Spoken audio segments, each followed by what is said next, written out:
Adanın 1974'te bölünmesinden sonra Kıbrıs'ın kuzeyi uluslararası hukuk dışında kalan bir yer oldu. Özellikle 1983'ten sonra Kuzey Kıbrıs Türk Cumhuriyeti'nin ilanıyla beraber ve geçmişten gelen işte milliyetçi husumetlerin bir kalıntısı olarak bugün giderek toplumlar birbirinden ayrışıyor. Hukuk dışı bir yer olarak yaşamak zorunda kaldığınızda aslında organize suçlar ve suç örgütlerinin de çok bir zemini haline gelebiliyor bu uluslararası hukuk dışında kalmak. Tam da bu yüzdendir ki işte 1990'lı yıllardan beridir kumarhanelerin Kıbrıs'a aktarılması, kara paranın kumarhaneler üzerinden aktarılıyor olması, bunun türevi olan yan suçların yani işte narkotik ticareti, insan ticareti gibi hususların vuku bulması Kıbrıs'ın kuzeyindeki gündelik yaşamı bir taraftan zorlaştırıyor. Son dönemlerde inşaat sektörünün yarattığı patlama dolayısıyla bir yandan mülkiyet krizi, Kıbrıslı Rumlarla yaşanan bir mülkiyet krizi var. Yabancı iş gücü sömürülmek üzere ucuz iş gücü olarak adaya getiriliyor. Bunların nüfusta yarattığı heterojenleşme ve asayiş problemleri. Çünkü küçücük bir ada ve gelen insanların geldikleri yerden taşıdıkları hem kültürel kodlanmalar üzerinden ortaya koydukları davranışlar var.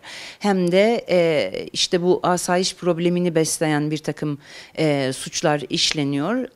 Şu anda nüfus olarak da ada halkı azınlığa düşmüş durumda.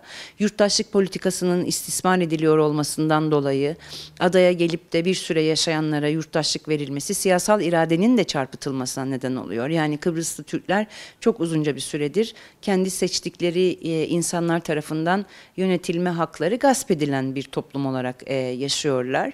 Bu sadece Kıbrıslı Türkler için değil, 74 sonrasında adaya Türkiye'den göç eden Türk, Kürt, Alevi insanların haklarının gasp edilmesi açısından da geçerli bir durum. Dolayısıyla yani aslında bugün dünyayı ve özellikle Avrupa'yı saran sorunlar şu anda Kıbrıs'ta da yaşanıyor. Türkiye'de yaşanan birçok sorun zaten Türkiye dolayımıyla Kıbrıs'ta yaşanmaya devam ediyor. Bunların üstesinden gelebilmek için her şeyden önce uluslararası hukuk sisteminin içine girmek gerekiyor. Bu da adadaki siyasi sorunun yani Kıbrıs sorununun federal çözüm ekseninde nihayet bulmasıyla mümkün olacak. Bugün Birleşmiş Milletler Güvenlik Konseyi'nin 5 daimi üyesi başta olmak üzere ve bugüne kadar yürütülen müzakere süreci yani Denktaş'tan itibaren başlayan Cumhurbaşkanı Talat, daha sonra Dervişeroğlu ve Mustafa Akıncı dönemine uzanan bir müzakere süreci hep federal çözümün üzerinden şekillenen bir müzakere süreciydi. Büyük oranda da aslında masada bu işler kağıt üzerinde çözümlendi. Sadece müzakereler içerisinde her konuda anlaşılmazsa hiçbir konuda anlaşılmamış varsayılır diye bir prensip kararı olduğu için bu bir nihayete vardırılamadı. Ada halkı zaten Annan Planı döneminde %65 çözüme evet diyerek iradesini ortaya koymuştu. Bu irade hala diri. Kıbrıslı Rumlarda da özellikle bölünmeye karşı tavır alan siyasal partiler, özellikle sol partilerin ortaya koyduğu siyaset adanın yeniden birleşmesi yönünde. Elimizden geleni yapıyoruz fakat Kıbrıs sorunu artık sadece Kıbrıslıların değil, aynı zamanda Türkiye ve Yunanistan'ın zaten sorunu olarak da devam eden bir meseleydi ama bu doğalgaz süreciyle beraber Kıbrıs'ın denizlerinde kazı yapan birçok şirketin menşei olan ülkeler de artık sorunun bir parçası ve bu enerji denklemi ve daha büyük resim içerisinde işte Orta Doğu'da yaşanan gelişmelerle de birlikte herhalde daha büyük bir resim üzerinden ele alınacak. Bununla ilgili yani biraz sürecin şeffaf işlememesinden kaynaklı çok da bilgi sahibi olamıyoruz. Çünkü 2020'de Cumhurbaşkanlığı seçimlerine yapılan müdahaleler sonrasında Kıbrıs'ın kuzeyinde Cumhurbaşkanı olan kişi Ersin Tatar Bey müzakere sürecine müdahil olan bir kişi değil.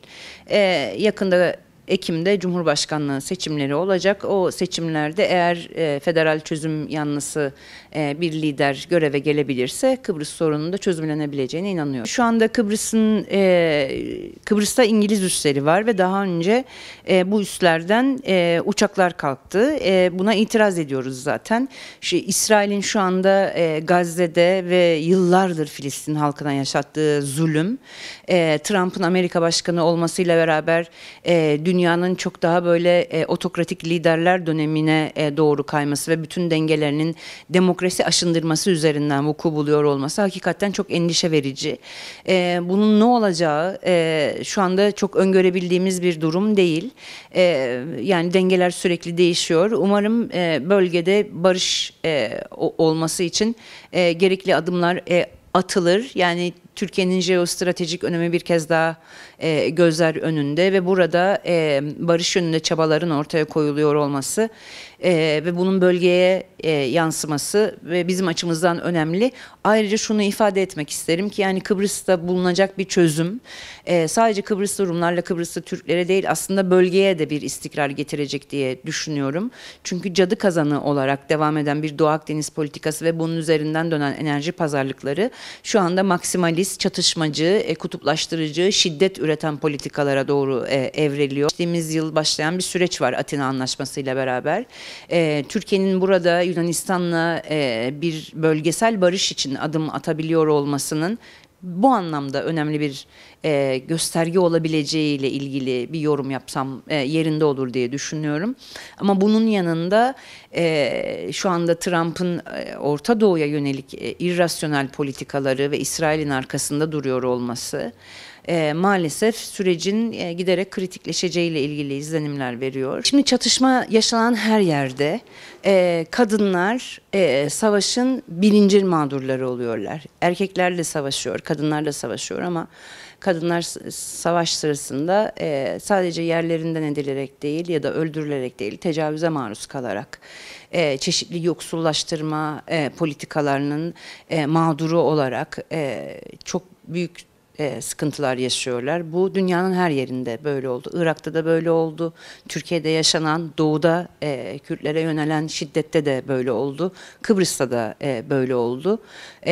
Etnik, dil, din farkı olmaksızın kadınlar savaşın birincil mağduru. Dolayısıyla barış yapım süreçlerinde ve barış inşa süreçlerinde kadınların söz hakkının her şeyden önce bütün müzakere masalarında tanınması gerekiyor. Hatta uluslararası feminizm bundan dolayı bir yüzyıl boyunca mücadele etti. Daha Birinci Dünya Savaşı başlarken